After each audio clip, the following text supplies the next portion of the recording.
కీర్తనల గ్రంథము 46వ అధ్యాయము. దేవుడు మనకు ఆశ్రయమును దుర్గమునయున్నాడు. ఆపత్కాలములో ఆయన నమ్ముకొనదగిన సహాయకుడు.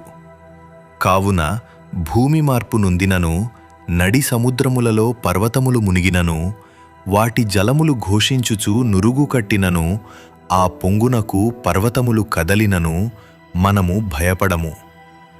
ఒక నది కలదు, దాని కాలువలు దేవుని పట్టణమును, సర్వోన్నతుని మందిరపు పరిశుద్ధ స్థలమును సంతోషపరచుచున్నవి.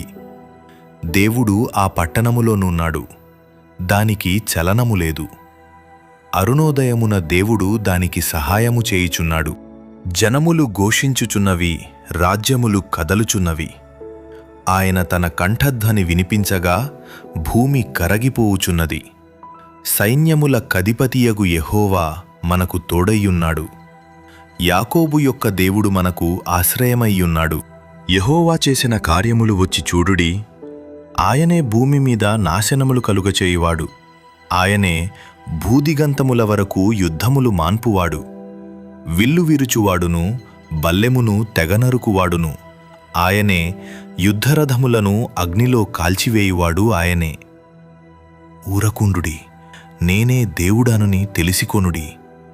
అన్యజనులలో నేను మహోన్నతుడనగుదును, భూమి మీద నేను మహోన్నతుడనగుదును.